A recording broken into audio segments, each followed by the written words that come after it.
Why is early child development important?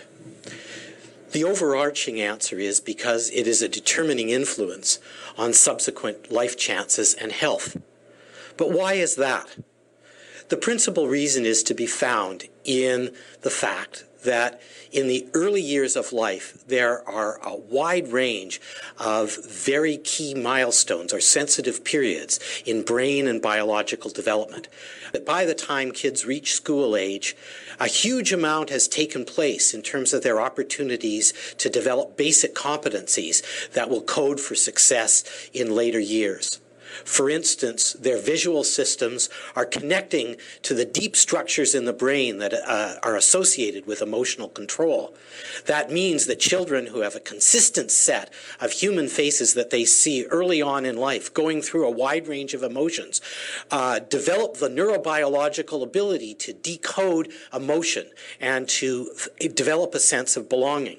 Those children who are neglected or grow up in environments which are violent or emotionally barren develop a completely different style of coping early on in life and a different set of biological connections which do not work so well adaptively later on. Similarly, children early on in life who start off being physically aggressive in situations of social conflict, if by the time they reach school age they've not had the socializing experiences to reduce and eliminate and transform these physically aggressive responses into verbal communication skills, those children are at a high risk of going on to labeling and grade failure as time goes on.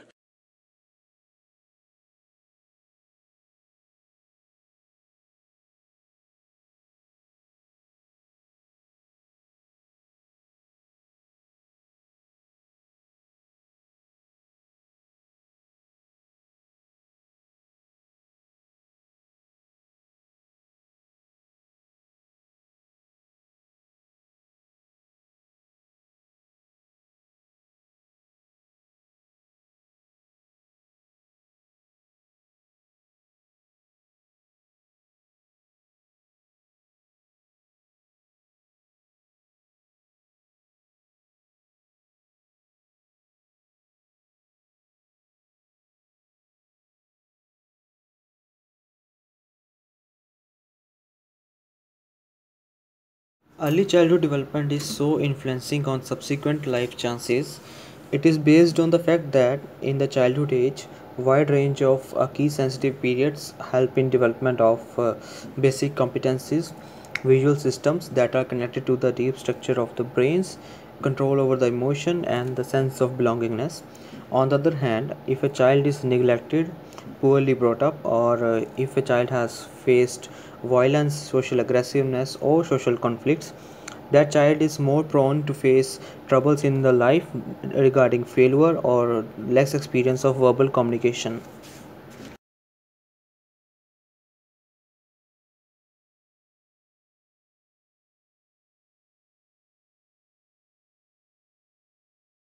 I don't know why that was taught in medical school, but it was considered to be a fat-soluble vitamin and therefore stored in the body, and it would act for a long period of time and it would build up and you get into trouble. But now, in recent years, when we've had the technology to measure fat content of vitamin D, we find there's not much there.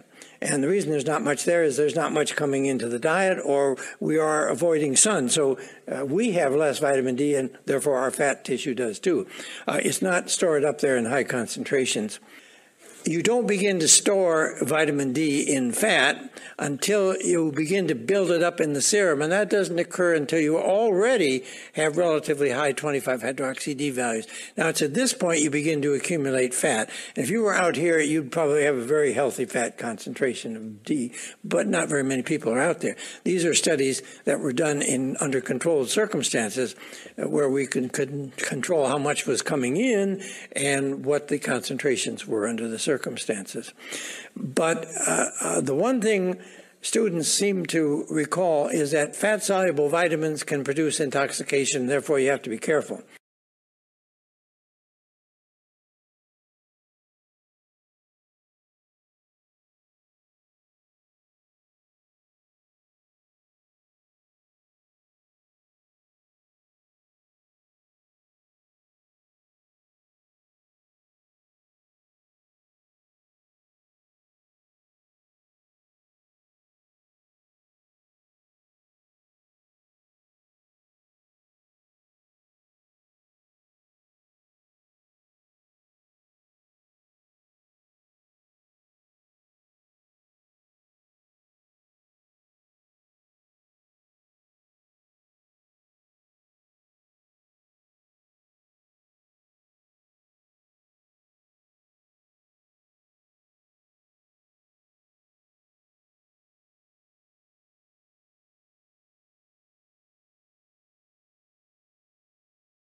There are two types of vitamins in our body, and one of them is the fat soluble vitamin, which is generally taught in our medical schools.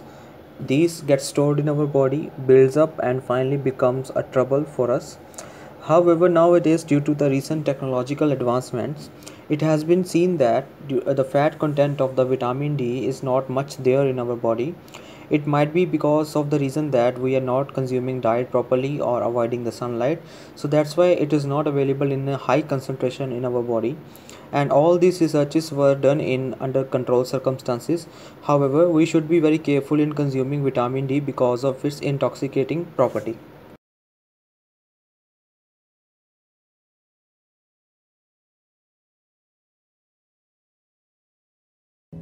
Mary Mallon, better known as Typhoid Mary, was the first person in the United States identified as an asymptomatic carrier of the pathogen associated with typhoid fever.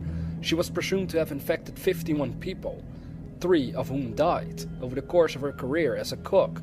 She was twice forcibly isolated by public health authorities and died after a total of nearly 3 decades in isolation.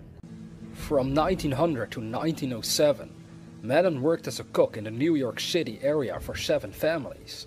In 1900, she worked in Mamaroneck, New York, where, within 2 weeks of her employment, residents developed typhoid fever. In 1901, she moved to Manhattan, where members of the family for whom she worked developed fevers and diarrhea, and the laundress died. Mallon then went to work for a lawyer. She left after 7 of the 8 people in that household became ill. In 1906, she took a position in Oyster Bay, Long Island, and within 2 weeks, 10 of the 11 family members were hospitalized with typhoid. She changed jobs again, and similar occurrences happened in 3 more households. She worked as a cook for the family of a wealthy New York banker, Charles Henry Warren. When the Warrens rented a house in Oyster Bay for the summer of 1906, Mallon went along too. From August 27th to September 3rd, 6 of the 11 people in the family came down with typhoid fever. The disease at the time was unusual in Oyster Bay, according to 3 medical doctors who practiced there.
Mary Mallon was also known as Typhoid Mary in the US because of the reason that she was mainly responsible for the spread of pathogens associated with the typhoid in the US. And in her entire life, she affected 51 people, out of which 3 people were died due to the infection. She was isolated by the public health authorities, and after the 3 decades of isolation, she was eventually died. She worked as a cook in many households and in many cities of the US like Manhattan and New York, and she affected many of the people with fever and diarrhea.